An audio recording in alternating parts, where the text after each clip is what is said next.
Pacific സമുദ്രത്തിൽ വെറും 4.5 ചതുരശ്ര കിലോമീറ്റർ മാത്രം വലിപ്പമുള്ള ഒരു കുഞ്ഞു ദ്വീപുണ്ട്. പിറ്റ്കെയർൻ എന്ന പേരിലാണ് ആ ദ്വീപ് അറിയപ്പെടുന്നത്. വളരെ വിചിത്രമായിട്ടുള്ള ഒരു ചരിത്രമാണ് ഈ ദ്വീപിനുള്ളത്. ഇപ്പോഴും ഈ ദ്വീപ് നിലവിലുണ്ട്. അവിടെ ഏകദേശം 49 ആളുകളോളം താമസിക്കുന്നുണ്ട്. നിങ്ങൾക്ക് വേണമെങ്കിലും അവരിൽ ഒരാളായിട്ട് അവിടെ പോയി താമസിച്ച് അവരോടൊപ്പം തന്നെ ജീവിക്കാൻ സാധിക്കുന്നതുമാണ്. അതിനുള്ള അവസരവും ഇപ്പോഴുണ്ട്. പക്ഷേ ഈ പിറ്റ്കെയർൻ എങ്ങനെയാണ് വിചിത്രമായിട്ടുള്ളൊരു ദ്വീപായി മാറിയത്? വളരെ രസകരവും ഭയാനകരവുമായിട്ടുള്ള ഒരു ചരിത്രം തന്നെയാണ് പിറ്റ്കെയർനുള്ളത്. ആ ചരിത്രത്തിലേക്ക് നമുക്കൊന്ന് എത്തി നോക്കാം. പിറ്റ്കെയറിൽ ആദ്യമായിട്ട് മനുഷ്യർ താമസിക്കാൻ തുടങ്ങുന്നത് 11ാം നൂറ്റാണ്ടിലാണ്. പോളിനേഷ്യൻ വിഭാഗത്തിൽപ്പെടുന്ന മനുഷ്യരാണ് അവിടെ എത്തിച്ചേർന്നത്. അവർ ചെറിയ ബോട്ടുകളിലൊക്കെ ആ ദ്വീപിലേക്ക് എത്തിച്ചേരുകയായിരുന്നു. അവരവിടെ താമസം തുടങ്ങി. പക്ഷേ കൃത്യമായിട്ട് കൃഷി ചെയ്യാനൊന്നും ഇവർക്ക് അറിയുകയില്ലായിരുന്നു. അവരോടൊപ്പം തന്നെ ചില ഡൊമസ്റ്റിക് ആനിമൽസ് ഒക്കെ ഉണ്ടായിരുന്നു. അതായത് പശുവും ആടും ഒക്കെ ഉണ്ടായിരുന്നു. അങ്ങനെയാണ് അവർ ജീവിച്ചു പോന്നിരുന്നത്. പക്ഷേ കുറച്ച് നാൾ കൂടി കഴിഞ്ഞപ്പോൾ ഏകദേശം 500 കിലോമീറ്റർ മാറിയുള്ള മറ്റൊരു ദ്വീപുമായിട്ട് ഇവർക്കൊരു ട്രേഡ് തുടങ്ങാൻ സാധ്യമായി. അതായത് ഈ ഒരു പിറ്റ്കെയർൻ ദ്വീപിൽ ഇവിടെ ധാരാളമായിട്ട് വിചിത്രമായിട്ടുള്ള ചില കല്ലുകൾ ലഭിക്കുന്നതാണ്. ദ്വീപിൽ അഗ്നിപർവ്വതമുണ്ട്. ആ അഗ്നിപർവ്വതത്തിൽ നിന്ന് ഉണ്ടാകുന്ന സ്ഫോടനം കാരണം, അല്ലെങ്കിൽ മുൻ വർഷങ്ങളിൽ ഉണ്ടായിട്ടുള്ള സ്ഫോടനങ്ങൾ കാരണം അവിടെ പ്രത്യേക തരത്തിലുള്ള ഗ്ലാസിൻ്റെ രൂപത്തിലുള്ള ചില കല്ലുകളൊക്കെ ഉണ്ടായിട്ടുണ്ട്. ഈ കല്ലുകളൊക്കെയാണ് ഇവർ ട്രേഡ് ചെയ്തിരുന്നത്. അല്ലാതെ ഇവിടെ ഇവർ കൃഷി ചെയ്ത് എന്തെങ്കിലും ഉൽപ്പാദിപ്പിച്ചിരുന്നില്ല. ഈ വിശിഷ്ടമായിട്ടുള്ള കല്ലുകൾ മാൻഗരേവ ദ്വീപിലുള്ള ആളുകൾക്ക് വളരെയധികം ഇഷ്ടമുള്ളതായിരുന്നു.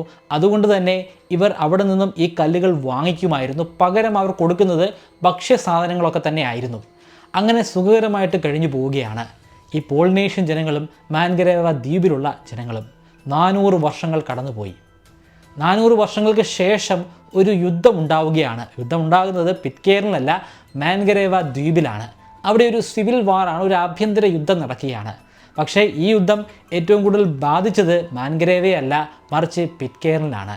കാരണം അവിടെയുള്ള ആളുകൾക്ക് കൃഷി ചെയ്യാൻ അറിയുകയില്ല. അവർ മാൻഗരേവിൽ നിന്നും ലഭ്യമായിരുന്ന ധാന്യങ്ങൾ കഴിച്ചാണ് കഴിഞ്ഞു പോന്നിരുന്നത്. അവിടുത്തെ ട്രേഡ് നിലച്ചു പോവുകയുണ്ടായി. അതിനെ തുടർന്ന് ഇവർ പട്ടിണിയാവുകയായിരുന്നു.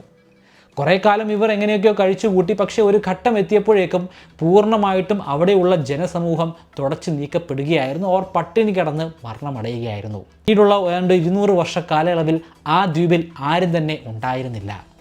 പിന്നീട് അവിടേക്ക് ആളുകൾ എത്തിച്ചേരുന്നത് ബ്രിട്ടീഷ് രാജ്ഞിയുടെ ഒരു ഇടപെടൽ കാരണമായിരുന്നു. 1787 ആ കാലഘട്ടമായപ്പോഴേക്കും അമേരിക്കൻ കോളനി ബ്രിട്ടീഷുകാർക്ക് നഷ്ടമായിരുന്നു.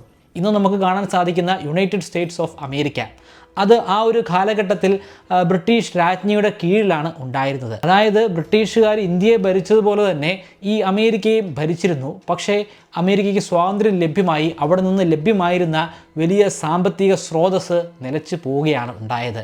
ഈ അമേരിക്കയോട് ചേർന്ന് തന്നെ ചില ദ്വീപുകൾ ഉണ്ടായിരുന്നു. കരീബിയൻ ദ്വീപുകൾ എന്ന പേരിലാണ് അറിയപ്പെടുന്നത്. നമ്മൾ ഇന്ത്യക്കാർക്ക് വെസ്റ്റ് ഇൻഡീസ് എന്ന് പറഞ്ഞു കഴിഞ്ഞാൽ ഈ പ്രദേശത്തെ കൂടുതൽ വ്യക്തമായിട്ട് അറിയാൻ സാധിക്കുന്നതാണ്. ഈ കരീബിയനിലും ബ്രിട്ടീഷുകാർ തന്നെയാണ് ഭരിച്ചിരുന്നത്. പക്ഷേ അവിടുത്തെ ഭരണവും നഷ്ടപ്പെടാനുള്ള ഒരു സാധ്യതയുണ്ട്. അതിൻ്റെ കാരണം അവിടെ നടന്നുകൊണ്ടിരിക്കുന്ന ചില ലഹളകൾ തന്നെയാണ്. എന്നാൽ ഇവിടുത്തെ കുഴപ്പക്കാരെന്ന് പറയുന്നത് അവിടുത്തെ ലോക്കൽസ് അല്ല, അവിടുത്തെ ബ്രിട്ടീഷുകാരും യൂറോപ്യൻസും തന്നെയാണ്. അവർക്കാവശ്യം ഭക്ഷണമാണ്.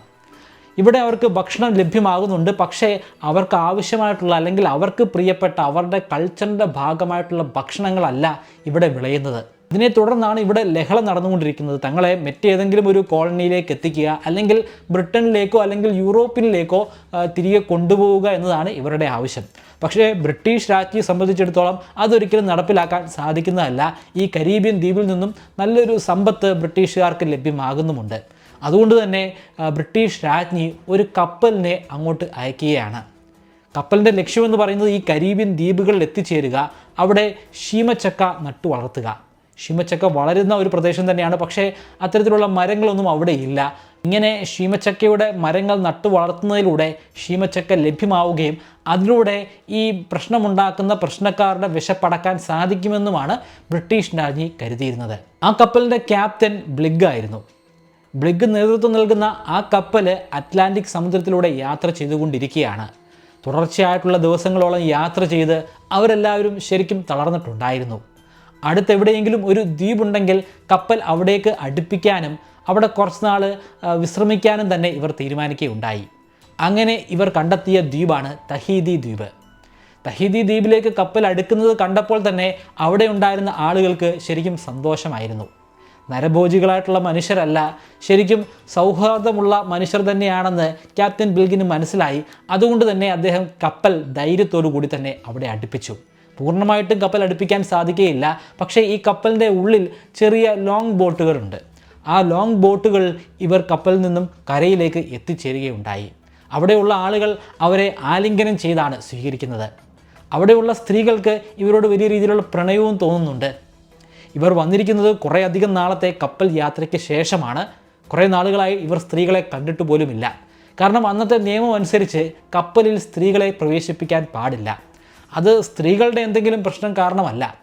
സ്ത്രീകളുണ്ടെങ്കിൽ ഇത്തരത്തിൽ മാസങ്ങളോളം സ്ത്രീകളെ കാണാതിരിക്കുന്ന പുരുഷന്മാർ തമ്മിൽ വലിയ രീതിയിലുള്ള കലഹം ഉണ്ടാവാനുള്ള സാധ്യതയുണ്ട്. ഇതിനു പുറമെ സ്ത്രീകൾക്ക് ലഭ്യമാക്കേണ്ട ചില സൗകര്യങ്ങളൊന്നും ആ കാലഘട്ടത്തിൽ കപ്പലുകൾ ഉണ്ടായിരുന്നില്ല താനും. അതുകൊണ്ട് തന്നെ മാസങ്ങളായിട്ട് സ്ത്രീകളെ കാണാതിരുന്ന ആ പുരുഷന്മാരെ സംബന്ധിച്ചിടത്തോളം അതൊരു സ്വർഗ്ഗലോകം തന്നെയായിരുന്നു. അവർക്ക് അവിടെ നിന്ന് തിരികെ പോകാനേ തോന്നുന്നില്ല. മനോഹരമായിട്ടുള്ള ഒരു ദ്വീപ് തന്നെയാണ് ഈ തഹീദി ദ്വീപ്. മനോഹരമായിട്ടുള്ള കാലാവസ്ഥയാണ്, നല്ല വിളക്കൂറുള്ള മണ്ണാണ്. അതുകൊണ്ട് തന്നെ ധാരാളമായും ഭക്ഷ്യസാധനങ്ങളും അവർക്ക് ലഭ്യമായിരുന്നു. പക്ഷേ അവർക്കവിടെ തുടർന്ന് പോയിക്കൊണ്ടിരിക്കാൻ സാധിക്കുകയില്ല. കാരണം രാജ്ഞിയുടെ ഉത്തരവാണ് കരീബിയൻ ദ്വീപിലേക്ക് എത്തിച്ചേരുക, അവിടെ ശീമച്ചക്ക നട്ട് വളർത്തുക എന്നുള്ളത്. അതുകൊണ്ട് തന്നെ മനസ്സോടുകൂടി തന്നെ അവരവിടെ നിന്നും വേർപെട്ട് തിരികെ പോവുകയാണ്. പക്ഷേ ഇങ്ങനെ അവിടെ നിന്നും മടങ്ങി പോകുമ്പോൾ ഇവർ ആ കപ്പലിൽ സ്ത്രീകളെ കയറ്റുന്നുണ്ട്. സ്ത്രീകളെ മാത്രമല്ല, ജോലി ചെയ്യിക്കാനായിട്ട് ചില തഹീദിയൻ പുരുഷന്മാരെയും ഉള്ളിലേക്ക് പ്രവേശിപ്പിക്കുന്നുണ്ട്. പക്ഷേ പിന്നീട് അതൊരു വലിയ ലഹളയായിട്ട് മാറുന്നുമുണ്ട്. സ്ത്രീകളെ കയറ്റുന്നത് തന്നെ നിഷിദ്ധമായിരുന്ന ഒരു കാലഘട്ടമാണ്. അതിൻ്റെ പിന്നിൽ കൃത്യമായിട്ടുള്ള കാരണങ്ങളുമുണ്ട്. ആ കാരണങ്ങൾ ഇവിടെ സംഭവിക്കുക തന്നെയാണ് ഉണ്ടായത്. അവിടെ വലിയ രീതിയിലുള്ള കലാപം സംഭവിക്കുകയാണ്. കലാപത്തിൽ ഈ കൂട്ടർ രണ്ട് സഖ്യമായിട്ട് മാറുകയാണ്. ക്യാപ്റ്റൻ ബിൽഗിൻ്റെ കീഴിലുള്ള ഒരു സഖ്യം, അതുപോലെ തന്നെ മറ്റൊരു ഉയർന്ന ഉദ്യോഗസ്ഥനായിട്ടുള്ള ഫ്ലെച്ചർ ക്രിസ്ത്യനും അദ്ദേഹത്തിൻ്റെ കീഴിലുള്ള മറ്റ് ചില വിഭാഗം സെയിലേഴ്സും ഉണ്ട്. അതുപോലെ തന്നെ തഹീദിയൻ വിഭാഗത്തിൽപ്പെട്ടിട്ടുള്ള മനുഷ്യരും ഈ കൂട്ടത്തിൽ വരുന്നുണ്ട്. അവർ രണ്ടായി പിരിയുകയാണ്. ആ കലാപത്തിൽ വിജയിച്ച ഒരു കൂട്ടർ ആ വലിയ ഷിപ്പ് നേടിയെടുത്തപ്പോൾ ബാക്കി അവശേഷിച്ച കൂട്ടർ ചെറിയ ബോട്ടുകളാണ് കരസ്ഥമാക്കിയത്. വലിയ ഷിപ്പുകൾ കയറിയിട്ടുള്ളവർ തിരിച്ച് ആ തഹീദിയൻ ദ്വീപിലേക്ക് തന്നെ പോയി. കരീബിയൻ ദ്വീപിലേക്ക് ഇനി പോകേണ്ട ആവശ്യമില്ല, ബ്രിട്ടനിലേക്കും പോകേണ്ട ആവശ്യമില്ല, സുഖകരമായിട്ടുള്ള തഹീദിയൻ ദ്വീപിൽ തന്നെ കഴിയാമെന്ന് അവർ തീരുമാനിക്കുകയായിരുന്നു. ക്യാപ്റ്റൻ ബിൽഗിൻ്റെ നേതൃത്വത്തിലുള്ള ആളുകളാണ് ഇപ്രകാരം തഹീദിയൻ ദ്വീപിലേക്ക് മടങ്ങിയെത്തിയത്. പക്ഷേ സുഖകരമായിട്ടുള്ള അവസ്ഥയായിരുന്നില്ല പിന്നീട് അവർക്ക് തുടർന്നുണ്ടായത്. അതിൻ്റെ കാരണം തഹീദിയൻ ദ്വീപൊന്നുമല്ല. ഈ വാർത്ത രാജ്ഞിയുടെ ചെവിയിൽ എത്തിച്ചേരുകയുണ്ടായി. രാജ്ഞി ഉടൻ തന്നെ ഉത്തരവിട്ടു, എത്രയും പെട്ടെന്ന് തഹീദിയൻ ദ്വീപിലേക്ക് ഒരു ഷിപ്പിനെ അയക്കുക, ഒരു പടക്കപ്പൽ തന്നെ അയക്കുക. പടക്കപ്പൽ തഹീദിയൻ ദ്വീപിൽ എത്തിച്ചേരുകയും അവിടെ ഉണ്ടായിരുന്ന എല്ലാ ആളുകളെയും, തഹീദിയൻ ജനങ്ങളെയല്ല, ബ്രിട്ടീഷുകാരായിട്ടുള്ള എല്ലാ ആളുകളെയും തിരികെ ബ്രിട്ടനിലേക്ക് കൊണ്ടുവരികയുണ്ടായി. അതിനുശേഷം ശക്തമായിട്ടുള്ള വിചാരണയാണ് അവിടെ നടന്നത്. പ്രധാനപ്പെട്ട കുറ്റവാളികളെ ഒക്കെ തന്നെയും പരസ്യമായിട്ട് അവിടെ തൂക്കിലേറ്റുന്നുണ്ട്. അതേസമയം അത്ര ഗൗരവകരമല്ലാത്ത കുറ്റങ്ങൾ ചെയ്തിട്ടുള്ള താഴേക്കിടയിലുള്ള ആളുകൾ, അവരെ ശക്തമായിട്ടുള്ള ജോലികൾ ചെയ്യിപ്പിക്കുകയായിരുന്നു. അടിമകൾക്ക് സമാനമായിട്ട് അവരെ ട്രീറ്റ് ചെയ്യിപ്പിക്കുക എന്നതായിരുന്നു അവർക്കുള്ള വിധി. പക്ഷേ ഇതേ സമയം ചെറിയ ബോട്ടുകളിലേറി രക്ഷപ്പെട്ട ഫ്ലെച്ചറും സംഘവും അവർ രക്ഷപ്പെടുക തന്നെയായിരുന്നു. അവരെ കണ്ടെത്താൻ ബ്രിട്ടീഷ് രാജ്ഞിക്ക് സാധ്യമായില്ല. അവരെത്തപ്പെട്ടത് ആളൊഴിഞ്ഞ വിചിത്രമായിട്ടുള്ള ഒരു ദ്വീപിലേക്കായിരുന്നു. അവിടെ ഒരു മനുഷ്യർ പോലും ഉണ്ടായിരുന്നില്ല. ഈ വീഡിയോയുടെ പ്രധാനപ്പെട്ട കഥകൾ നടക്കാൻ പോകുന്ന ആ ദ്വീപ് പിറ്റ്കെയറിൻ ദ്വീപിലാണ് എത്തിച്ചേർന്നത്. കുറേ വർഷങ്ങൾക്ക് മുമ്പ് അവിടെ പോളിനേഷ്യൻ ജനങ്ങൾ ഉണ്ടായിരുന്നു. എന്നാൽ ഇപ്പോൾ അവിടെ ആരുമില്ല. ഇവിടെ എത്തിച്ചേർന്നിട്ടുള്ള ഫ്ലെച്ചർ ക്രിസ്ത്യനും ചെറിയൊരു സംഘവും മാത്രമാണ് ഉള്ളത്. 9 യൂറോപ്യൻ നാവികർ ആ കൂട്ടത്തിലുണ്ടായിരുന്നു. 6 പേർ തഹീഷ്യൻ യുവാക്കളാണ്, അല്ലെങ്കിൽ ആണുങ്ങളാണ്. 12 പേർ തഹീഷ്യൻ സ്ത്രീകളുമാണ്. ഈ 9 യൂറോപ്യൻ നാവികർ അവിടെ ഉണ്ടായിരുന്ന 12 പേരിൽ 9 സ്ത്രീകളെയും കരസ്ഥമാക്കി. അതായത് ഓരോ യൂറോപ്യൻ നാവികനും ഒരു ഭാര്യ ഇപ്പോൾ ഉണ്ടായിരിക്കുകയാണ്. പക്ഷേ 6 തഹീഷ്യൻ യുവാക്കൾ, അവർക്ക് ലഭ്യമായത് 3 തഹീഷ്യൻ യുവതികളെ മാത്രമാണ്. ശരിക്കും ഈ തഹീഷ്യൻ പുരുഷന്മാരുടെ സ്ത്രീകളാണ് ഈ 12 പേരും. ആ 12 പേരിൽ 9 പേരെ യൂറോപ്യന്മാരെടുത്തു, അവശേഷിക്കുന്ന 3 പേരെ ആണ് ഇവർക്ക് കൊടുത്തത്. ഇതിൻ്റെ പേരിൽ തന്നെ ഈ ടഹീഷ്യൻ യുവാക്കൾക്ക് യൂറോപ്യൻസിനോട് വലിയ രീതിയിലുള്ള ഒരു ദേഷ്യമുണ്ട്. പക്ഷേ അത് പ്രകടിപ്പിക്കാൻ സാധിക്കുകയില്ല. കാരണം ഈ യൂറോപ്പിൻ്റെ പക്കൽ ശക്തമായിട്ടുള്ള തോക്കുകൾ ആ കാലഘട്ടത്തിൽ ഉണ്ടായിരുന്നു. അതിൽ വെടിയുണ്ടകളും വെടിമരുന്നുകളുമൊക്കെ ധാരാളമായിട്ട് ഉണ്ടായിരുന്നു. ഇത് കാരണം ടഹീഷ്യൻ യുവാക്കൾക്ക് വലിയ രീതിയിലുള്ള ഒരു ഭയമുണ്ടായിരുന്നു. ഈ ഭയം യൂറോപ്യൻ നാവികർ മുതലാക്കുകയും ഇവരെ അടിമകളെ പോലെ കരുതി പോവുകയും ചെയ്തിരുന്നു. അവർ പിന്നീട് അവിടെ ഒരു രാജ്യം തന്നെ സൃഷ്ടിക്കുകയാണ്. വളരെ കുറച്ചാളുകൾ മാത്രമുള്ള ഒരു ചെറിയ രാജ്യം. തീർച്ചയായിട്ടും അവരെ അവിടേക്ക് നയിച്ച ഫ്ലെച്ചർ ക്രിസ്ത്യൻ തന്നെയായിരിക്കും അവരുടെ രാജാവ്. അവരെ നിയന്ത്രിക്കുന്നത് ഫ്ലെച്ചർ ക്രിസ്ത്യൻ തന്നെയാണ്. പക്ഷേ കാര്യങ്ങൾ മാറി മറിയുന്നത് ഒരു കണ്ടെത്തലോടുകൂടി തന്നെയാണ്.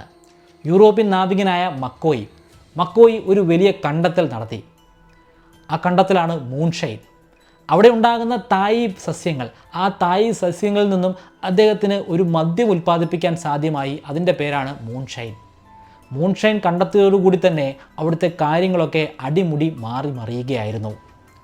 ഈ ഫ്ലെച്ചർ ക്രിസ്ത്യന് ഈ മദ്യം വളരെയധികം ഇഷ്ടപ്പെട്ടു. അദ്ദേഹം ആ മദ്യത്തിൻ്റെ ഒരു അടിമയായിട്ട് മാറുകയായിരുന്നു. പിന്നീട് അദ്ദേഹത്തിന് ഒരു രാജാവുമാകണ്ട, ഒരു മന്ത്രിയുമാകണ്ട, ആ മദ്യവും നുകർന്ന് അവിടെ അങ്ങ് കഴിഞ്ഞു പോയാൽ മാത്രം മതി. അപ്പോൾ അവിടെ ഒരു രാജാവ് ഉണ്ടായിരിക്കേണ്ടതാണ്. കാരണം ഫ്ലെച്ചർ അവിടെ നിന്നും മാറി പകരം ഒരാൾ ഉണ്ടായിരിക്കണം. തീർച്ചയായിട്ടും മൂൺഷൈൻ കണ്ടുപിടിച്ച, അത് ഉൽപ്പാദിപ്പിച്ച മക്കോയി തന്നെ അവിടുത്തെ രാജാവായി മാറുകയാണ്.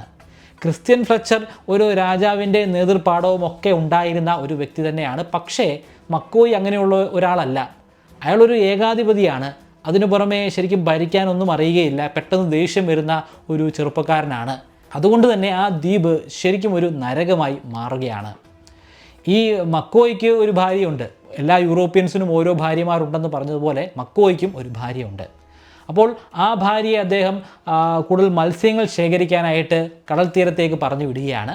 പക്ഷേ ഭാര്യയ്ക്ക് അധികം മത്സ്യങ്ങൾ ശേഖരിക്കാൻ സാധ്യമാകുന്നില്ല. വളരെ കുറച്ച് മത്സ്യങ്ങളുമായിട്ട് മാത്രം അവർ മക്കോയുടെ മുൻപിലെത്തി. ഇത് മക്കോയ്ക്ക് ഒട്ടും സഹിക്കാൻ സാധിക്കുമായിരുന്നില്ല. അപ്പോഴുണ്ടായിരുന്ന ദേഷ്യത്തിൽ അദ്ദേഹം കയ്യിലുണ്ടായിരുന്ന ഒരു കടാര ഉപയോഗിച്ച് അയാളുടെ ഭാര്യയുടെ അല്ലെങ്കിൽ ആ ചെറുപ്പക്കാരിയുടെ ചെവി അറുത്ത് മാറ്റുകയായിരുന്നു. ഇതിൻ്റെ ശക്തമായിട്ടുള്ള വേദനയും മാനസികമായിട്ടുള്ള പ്രശ്നങ്ങളും ഒക്കെ കാരണം ആ യുവതി നേരെ ഒരു വലിയ ക്ലിഫിൽ നിന്നും താഴേക്ക് ചാടി മരണമടയുകയാണ്. പിന്നീട് മക്കോയ്ക്ക് ഇതോർത്ത് വലിയ രീതിയിലുള്ള വിഷമമുണ്ടായി. അത് ആ സ്ത്രീയെക്കുറിച്ച് ഓർത്തുള്ള വിഷമവുമല്ല, ഇനിയുള്ള കാലഘട്ടത്തിൽ അദ്ദേഹത്തിന് സ്ത്രീകളൊന്നുമില്ലാതെ തന്നെ കഴിയേണ്ടി വരുമല്ലോ എന്നോർത്തുള്ള വിഷമമായിരുന്നു. കാരണം എല്ലാവർക്കും ഇപ്പോൾ സ്ത്രീകളുണ്ട്, അയാൾക്ക് മാത്രം സ്ത്രീകളില്ല. ഇനിയുള്ളത് ആ 6 ടഹീഷ്യന്മാർക്കായിട്ട് ലഭ്യമായിട്ടുള്ള 3 ടഹീഷ്യൻ സ്ത്രീകളാണ്. ആ 8 യൂറോപ്യൻകാരിൽ നിന്നും അവരുടെ ഭാര്യമാരെ കരസ്ഥമാക്കുക മക്കോയെ സംബന്ധിച്ച് നടക്കുന്ന ഒരു കാര്യമൊന്നുമല്ല. അയാൾ രാജാവാണെന്നൊക്കെയുള്ളത് ശരി തന്നെയാണ്. പക്ഷേ ഈ 8 യൂറോപ്യന്മാരുടെ പക്കലും തോക്കുകളുണ്ട്. അവരുടെ സ്ത്രീകൾ എന്തെങ്കിലും ചെയ്യാൻ ശ്രമിച്ചു കഴിഞ്ഞാൽ തീർച്ചയായിട്ടും മക്കോയ്ക്ക് മരണം വരിക്കേണ്ടി വരുന്നതാണ്. അതുകൊണ്ട് തന്നെ മക്കോയി ഈ ടഹീഷ്യൻ യുവാക്കളുടെ ഒരു സ്ത്രീയെ ബലമായിട്ട് പിടിച്ചുകൊണ്ട് പോവുകയുണ്ടായി. ഇത് ആ 6 ടഹീഷ്യൻ യുവാക്കൾക്ക് ഒട്ടും സഹിക്കാൻ സാധിക്കുന്ന ഒരു കാര്യമായിരുന്നില്ല. കാരണം ഓൾറെഡി അവർ വലിയ രീതിയിലുള്ള വിഷമത്തിലൂടെയാണ് കടന്നു പോകുന്നത്. അവർക്ക് ലഭ്യമായിട്ടുള്ളത് 3 ടഹീഷ്യൻ യുവതികൾ മാത്രമാണ്. അക്കൂട്ടത്തിൽ ഒരു സ്ത്രീയെ ഇപ്പോൾ തട്ടിക്കൊണ്ട് പോയിരിക്കുകയുമാണ്. ആ 6 ടഹീഷ്യൻ യുവാക്കൾ ചേർന്ന് ഒരു ബുദ്ധിപരമായിട്ടുള്ള നീക്കം നടത്തുകയാണ്. ഇവിടെ നിലനിൽക്കണമെങ്കിൽ തീർച്ചയായിട്ടും ആയുധം ഉണ്ടായിരിക്കണം. ആ ആയുധങ്ങളൊക്കെ തന്നെയും ഇപ്പോൾ യൂറോപ്യൻ നാവികരുടെ പക്കലാണ്. അവർ ഈ ആയുധവും വെടിയുണ്ടകളും മോഷ്ടിക്കുകയാണ്. മോഷ്ടിച്ചതിന് ശേഷം അവിടെ വലിയൊരു യുദ്ധം തന്നെ നടക്കുകയുണ്ടായി. ആ യുദ്ധത്തിൽ വിജയിച്ചത് ഈ 6 ടഹീഷ്യന്മാർ തന്നെയാണ്. അവർക്ക് 5 യൂറോപ്യൻസിനെ കൊല്ലാൻ സാധ്യമായി. അവശേഷിച്ചത് 4 പേർ മാത്രമാണ്. 4 പേരും ആ ദ്വീപിൽ വ്യത്യസ്തമായിട്ടുള്ള സ്ഥലങ്ങൾ ഒളിച്ചിരിക്കുകയാണ് ഉണ്ടായത്. ആദം, യങ്, ക്വിൻറ്റാൽ, പിന്നെ എല്ലാത്തിനും കാരണക്കാരനായിട്ടുള്ള മക്കോയി. ഈ 4 പേരാണ് ആ യുദ്ധത്തിൽ രക്ഷപ്പെട്ടത്. യുദ്ധത്തിൽ 6 പേരായിട്ടുള്ള ആ ടഹീഷ്യൻ യുവാക്കൾ വിജയിച്ചുവെങ്കിലും അവർക്ക് ആ രാത്രി കഴിച്ചുകൂട്ടാൻ സാധ്യമായില്ല. കാരണം രാത്രിയിൽ ഒരു പ്രതികാര നടപടി തന്നെ സംഭവിക്കുകയുണ്ടായി. പക്ഷേ ഇവിടെ പ്രതികാരം നടപ്പിലാക്കിയിട്ടുള്ളത് ആ ഒളിച്ചിരിക്കുന്ന 4 പേരല്ല, മറിച്ച് ആ സ്ത്രീകളാണ്, ടഹീഷ്യൻ സ്ത്രീകൾ. ടഹീഷ്യൻ സ്ത്രീകളെ സംബന്ധിച്ചിടത്തോളം ആ മരണമടഞ്ഞിട്ടുള്ള 5 യൂറോപ്യൻസ് അത് അവരുടെ ഭർത്താക്കന്മാരായിരുന്നു, അവരുടെ സുഹൃത്തുക്കളായിരുന്നു.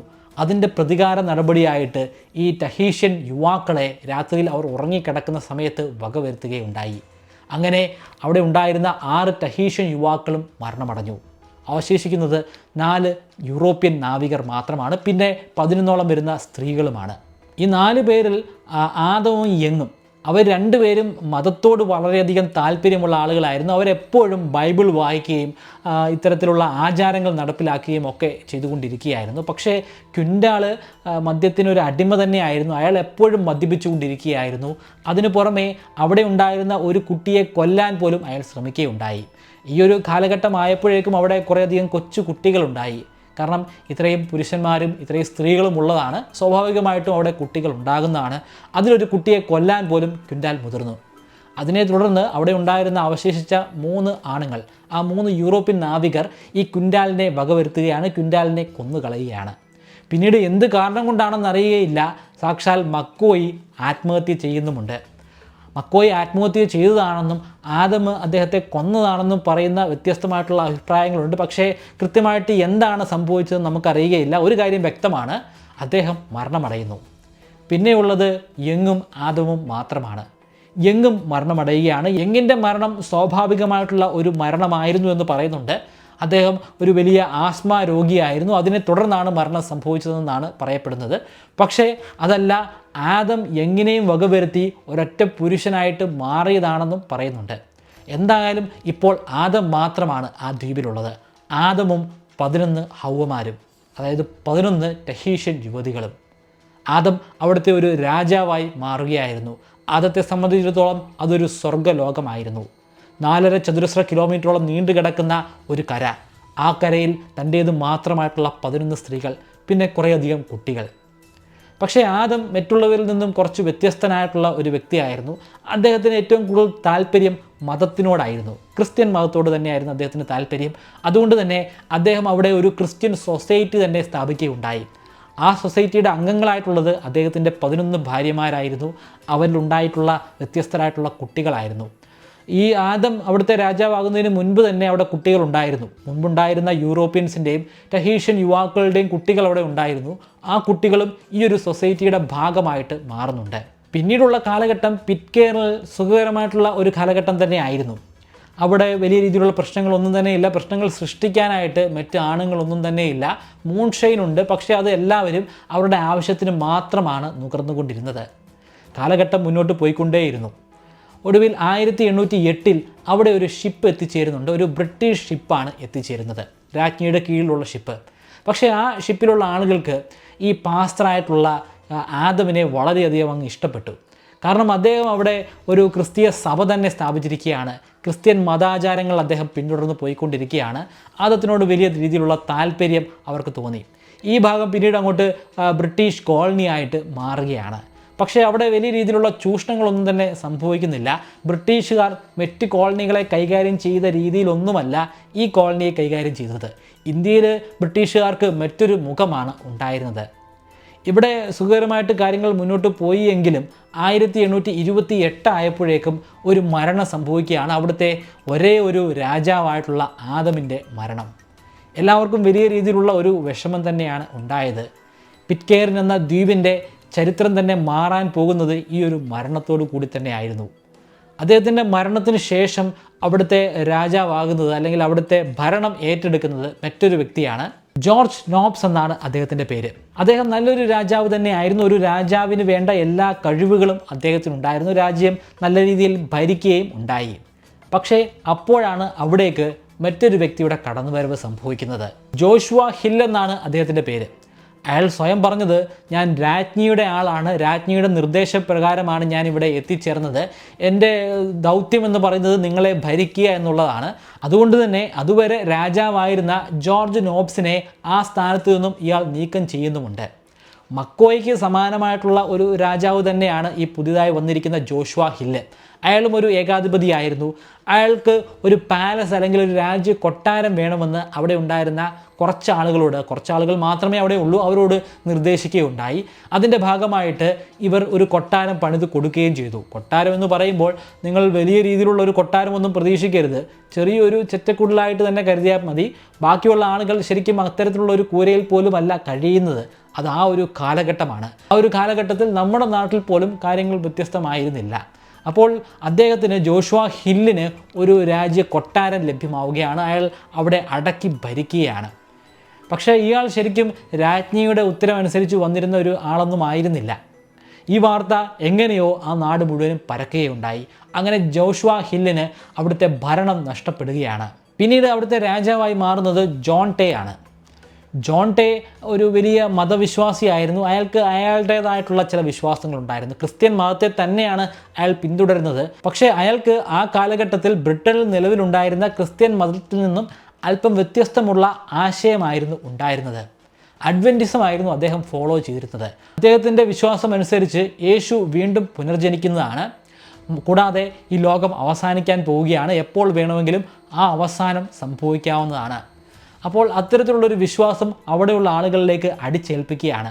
അയാൾ പറയുന്നത് ബ്രിട്ടീഷ് രാജ്ഞി ഇതിന് അംഗീകാരം നൽകിയിട്ടുണ്ട്, അതുകൊണ്ട് തന്നെ ബ്രിട്ടീഷ് രാജ്ഞിയുടെ കീഴിൽ വരുന്ന നിങ്ങളും ഇത് ഫോളോ ചെയ്യേണ്ടതായിട്ടുണ്ട്. ഈ ഒരു വാചകം മാത്രം മതിയായിരുന്നു അന്ധമായിട്ടുള്ള ബ്രിട്ടീഷ് ആരാധന ഉണ്ടായിരുന്ന അവിടുത്തെ ആളുകൾക്ക് അയാളെ ഫോളോ ചെയ്യാനായിട്ട്. അഡ്വെൻറ്റിസം അവിടെ നിലവിൽ വരികയാണ്. എല്ലാവരും അയാൾ പറയുന്ന അനാചാരങ്ങൾ പിന്തുടർന്നുകൊണ്ട് തന്നെ ഇരുന്നു. അയാളും ഒരു ഏകാധിപതി തന്നെയായിരുന്നു. അവിടെയുള്ള പ്രജകൾക്ക് സുഖകരമായിട്ടുള്ളൊരു അവസ്ഥയൊന്നും ആയിരുന്നില്ല അവിടെ ഉണ്ടായിരുന്നത്. അയാൾക്ക് ഒരുപാട് അന്ധവിശ്വാസം ഉണ്ടായിരുന്നു. ആ കൂട്ടത്തിലൊരു അന്ധവിശ്വാസം പന്നികളുമായിട്ട് ബന്ധപ്പെട്ടിട്ടുള്ളതാണ്. ദൈവത്തിന് പന്നികളെ ഇഷ്ടമല്ല, അതുകൊണ്ട് ഇവിടെയുള്ള സകല പന്നികളെയും കൊന്നു തള്ളുക എന്നുള്ള ഒരു ഓർഡർ തന്നെ അയാൾ ഇറക്കുകയുണ്ടായി. പന്നികളെ ആവശ്യമില്ലാതെ ഭക്ഷണത്തിനല്ലാതെ കൊന്നു തള്ളാൻ അവിടെയുള്ള ആളുകൾക്ക് മനസ്സ് വന്നിരുന്നില്ല. എങ്കിൽ പോലും രാജ്ഞിയുടെ ഉത്തരവനുസരിച്ച് ഭരിച്ചുകൊണ്ടിരിക്കുന്ന ഒരു വ്യക്തിയാണ്. രാജ്ഞി അഡ്വെൻറ്റിസം എന്ന മതത്തെ സ്വീകരിച്ചിട്ടുണ്ട്. അതുകൊണ്ട് തന്നെ അഡ്വെൻറ്റിസത്തിൻ്റെ ആശയങ്ങളെ ഇവർ അന്ധമായിട്ട് ഫോളോ ചെയ്യേണ്ടതുമാണ്. അതുകൊണ്ട് തന്നെ അവിടെ ഉണ്ടായിരുന്ന സകല പന്നികളെയും അവർ വകവരുത്തുകയാണ്. ഇത്തരത്തിലുള്ള ഒരുപാട് അനാചാരങ്ങൾ ഇവിടെ സംഭവിക്കുന്നുണ്ട്. ജോൺ ടേക്ക് ശേഷം വന്ന ആളുകൾ അവരും അന്ധമായി തന്നെ ഈ ഒരു മതത്തെ ഫോളോ ചെയ്യുകയുണ്ടായി. ഈ അന്ധവിശ്വാസങ്ങളിലൂടെ തന്നെയാണ് അവർ കടന്നു പോയത്. ഒരുപക്ഷെ അതുകൊണ്ടായിരിക്കാം 2004 എത്തിച്ചേരുമ്പോൾ വലിയ രീതിയിലുള്ള ക്രിമിനൽ കുറ്റങ്ങളാണ് അവിടെ നടക്കുന്നത്. സാധാരണഗതിയിലുള്ള ക്രിമിനൽ കുറ്റങ്ങളല്ല, കൊച്ചു കുട്ടികളെ ലൈംഗികമായി പീഡിപ്പിക്കുകയാണ്. അത്തരത്തിലുള്ള ലൈംഗിക പീഡനങ്ങൾ ശരിക്കും ലോകത്തിൻ്റെ എല്ലാ ഭാഗങ്ങളിലുമുണ്ട്. നമ്മുടെ ഈ കൊച്ചു നാടായ കേരളത്തിൽ പോലും അത്തരത്തിലുള്ള സംഭവങ്ങൾ നടക്കുന്നുണ്ട്. പക്ഷേ ഇവിടെ 3.25 കോടി ജനങ്ങളുണ്ട്. ഇതിൽ തന്നെ വളരെയധികം കുറച്ചു പേർ മാത്രമാണ് ഇത്തരത്തിലുള്ള നരാധമന്മാർ. ബാക്കിയുള്ള ബഹുഭൂരിപക്ഷം ആളുകളും നല്ല മനസ്സുള്ള ആളുകൾ തന്നെയാണ്. പക്ഷേ നമ്മൾ ഈ ഒരു കുഞ്ഞു ദ്വീപിലേക്ക് പോവുകയാണെങ്കിൽ, വെറും 49 ആളുകൾ മാത്രമുള്ള ദ്വീപിലേക്ക് പോവുകയാണെങ്കിൽ, അവിടെ 2004 7 പേരെയാണ് ശിശുക്കളെ പീഡിപ്പിച്ചതിൻ്റെ പേരിൽ ശിക്ഷിക്കുന്നത്. അന്നുവരെ അവിടെ ജയിലുണ്ടായിരുന്നില്ല. ഈ 7 പേരെ തടവ് ശിക്ഷയ്ക്കാണ് വിധിച്ചത്. അതുകൊണ്ട് തന്നെ അവരെ തടവിൽ പാർപ്പിക്കാൻ വേണ്ടി അവിടെ ഒരു ജയിൽ ആദ്യമായിട്ട് നിർമ്മിക്കുകയാണ്. 2004 അവർ ജയിൽ ശിക്ഷ അനുഭവിച്ചു തുടങ്ങുന്നത്. 2010 ആകുമ്പോഴേക്കും അവരുടെ ശിക്ഷാ കാലാവധി കഴിഞ്ഞ് അവരെ വെറുതെ വിടുകയും ചെയ്തു. പക്ഷേ 2010 മറ്റൊരു കേസ് കൂടി അവിടെ നടക്കുകയുണ്ടായി. ആ നാട് ഭരിച്ചിരുന്ന അവിടുത്തെ മേയറായിട്ടുള്ള മൈക്ക് വാരൻ ഒരു 15-കാരിയാണ് പീഡനത്തിന് ഇരയാക്കിയത്. ആ 15-കാരി ആ സമയത്ത് അവിടുത്തെ ഒരു പോലീസ് ഉദ്യോഗസ്ഥ ആയിരുന്നു എന്നതാണ് കുറേ കൂടി ഞെട്ടിക്കുന്ന വാസ്തവം. ആ 15-കാരിയെ പീഡിപ്പിച്ചതിന് അദ്ദേഹത്തെ അറസ്റ്റ് ചെയ്യുകയും ശിക്ഷിക്കുകയും ചെയ്തു. ആദ്യമായിട്ടല്ല അവിടുത്തെ ഒരു മേയറിനെ ഇപ്രകാരം ശിക്ഷിക്കുന്നത്. മുൻപ് ഞാൻ പറഞ്ഞു 7 പേരെ ശിക്ഷിച്ചു എന്ന്. ആ 7 പേരിൽ ഒരാൾ അന്നത്തെ അവിടുത്തെ മേയർ കൂടിയായിരുന്നു. സ്റ്റീവ് ക്രിസ്ത്യൻ എന്നാണ് അന്നത്തെ ആ മേയറിൻ്റെ പേര്. ക്രിസ്ത്യൻ എന്ന പദം നിങ്ങൾക്ക് ഒന്ന് സ്ട്രൈക്കായി കാണും. കാരണം നമ്മൾ ആദ്യം ഫ്ലെച്ചർ ക്രിസ്ത്യൻ്റെ കാര്യം പറഞ്ഞിരുന്നു. ആദ്യഘട്ടത്തിൽ അവിടെ എത്തിച്ചേർന്ന ആളുകളിൽ ഒരാളായ ഫ്ലെച്ചർ ക്രിസ്ത്യൻ അവിടുത്തെ ആദ്യത്തെ രാജാവ്. ആ രാജാവിൻ്റെ നേരിട്ടുള്ള പിന്തുണക്കാരിൽ ഒരാളാണ് ഈ വ്യക്തി. അദ്ദേഹം മേയറായി മാറുകയും പിന്നീട് അയാളെ ഈ ഒരു ശിശു പീഡനത്തിന് അറസ്റ്റ് ചെയ്യുകയും ഉണ്ടായിട്ടുണ്ട്. ഇവിടെ ധാരാളമായിട്ട് ഇത്തരത്തിലുള്ള ക്രിമിനൽ കുറ്റങ്ങൾ നടക്കുന്നുണ്ട്. പക്ഷേ കഴിഞ്ഞ ഏതാനും വർഷങ്ങളായിട്ട് അത്തരത്തിലുള്ള കേസുകളൊന്നും റിപ്പോർട്ട് ചെയ്യുന്നില്ല എന്നുള്ളത് ആശ്വാസം നൽകുന്ന ഒരു കാര്യം തന്നെയാണ്. നിലവിൽ അവിടുത്തെ ജനസംഖ്യ 49 പേർ മാത്രമാണ്. പക്ഷേ കുറച്ച് വർഷങ്ങൾക്ക് മുമ്പ് ഏകദേശം 1950കളുടെ മധ്യഘട്ടത്തിൽ അവിടെ 250 അടുത്തുള്ള ആളുകൾ ഉണ്ടായിരുന്നു. പിന്നെ എങ്ങനെയാണ് അതിപ്പോൾ കുറഞ്ഞു വെറും 49 മാറിയത്? അതിൻ്റെ പിന്നിൽ അവിടെ നടന്നുകൊണ്ടിരിക്കുന്ന എന്തെങ്കിലും നരഹത്യയോ അല്ലെങ്കിൽ എന്തെങ്കിലും യുദ്ധമോ ഒന്നുമല്ല. അവിടെ ഇപ്പോൾ ശാന്തമായി തന്നെ തുടർന്ന് പോയിക്കൊണ്ടിരിക്കുകയാണ്. ഇതിൻ്റെ പിന്നിലുള്ള കാരണം എന്ന് പറയുന്നത് കുടിയേറ്റമാണ്. ഇവിടെയുള്ള ആളുകൾ ധാരാളമായി ന്യൂസിലാൻഡിലേക്കും ഓസ്ട്രേലിയയിലേക്കുമൊക്കെ കുടിയേറിക്കൊണ്ടിരിക്കുകയാണ്. അതുകൊണ്ടാണ് ജനസംഖ്യ 49 മാറിയിരിക്കുന്നത്. ഇവരുടെ വലിയൊരു വരുമാന മാർഗം എന്ന് പറയുന്നത് ടൂറിസം തന്നെയാണ്. അതിമനോഹരമായിട്ടുള്ള ഒരു ദ്വീപ് തന്നെയാണ്. ആ ദ്വീപിൻ്റെ ഈ ചരിത്രവും അവിടുത്തെ ടൂറിസത്തെ ഉയർത്തിക്കൊണ്ടുവരുന്നതിൽ ഒരു വലിയ പങ്ക് വഹിക്കുന്നുണ്ട്. ഈ ചരിത്രം കേട്ടറിഞ്ഞ് അവിടുത്തെ ഒരു ദ്വീപ് നിവാസിയെപ്പോലെ കഴിഞ്ഞുകൂടാൻ ആഗ്രഹിക്കുന്ന നിരവധി ആളുകളുണ്ട്. ഇവിടുത്തെ ഒരു പ്രത്യേകത എന്ന് പറയുന്നത് ഇവിടെ ഹോട്ടലുകളൊന്നുമില്ല. അവിടെ പോയി കഴിഞ്ഞാൽ നമുക്കൊരു റൂം എടുത്ത് താമസിക്കാനൊന്നും സാധിക്കുകയില്ല. പക്ഷേ എങ്ങനെയാണ് ഈ ടൂറിസ്റ്റുകൾ താമസിക്കുന്നത്? ടൂറിസ്റ്റുകൾ അവിടെ എത്തിക്കഴിഞ്ഞാൽ അവിടെ താമസിക്കാൻ പോകുന്നത് അവിടുത്തെ ആളുകളുടെ ഒപ്പം തന്നെയാണ്. അവരുടെ വീട്ടിൽ ഒരു അതിഥിയായിട്ടാണ്, അവരിൽ ഒരാളായിട്ടാണ്. അത്തരത്തിലുള്ള അനുഭവങ്ങളിലൂടെ കടന്നു പോകാൻ വേണ്ടി തന്നെയാണ് ഇവർ ഇവിടേക്ക് ഒരു ടൂറിസ്റ്റായിട്ട് എത്തിച്ചേരുന്നത്. കയ്യിൽ പൈസ ഉണ്ടെങ്കിൽ ഇവിടെ വന്ന് താമസിച്ച് നമുക്കും കുറച്ച് നാൾ കഴിച്ചു കൂടാവുന്നതാണ്. അതിനുശേഷം മടങ്ങി നമ്മുടെ നാടുകളിലേക്കും നമ്മുടെ തിരക്കുകളിലേക്കും മടങ്ങിയെത്താൻ സാധിക്കുന്നതുമാണ്. ഈ വീഡിയോ നിങ്ങൾക്ക് ഇഷ്ടപ്പെട്ടു എന്ന് പ്രതീക്ഷിക്കുന്നു. ഇത്തരത്തിലുള്ള ചരിത്ര വീഡിയോകൾ കാണാൻ താല്പര്യമുണ്ടെങ്കിൽ ചാനൽ സബ്സ്ക്രൈബ് ചെയ്യുക.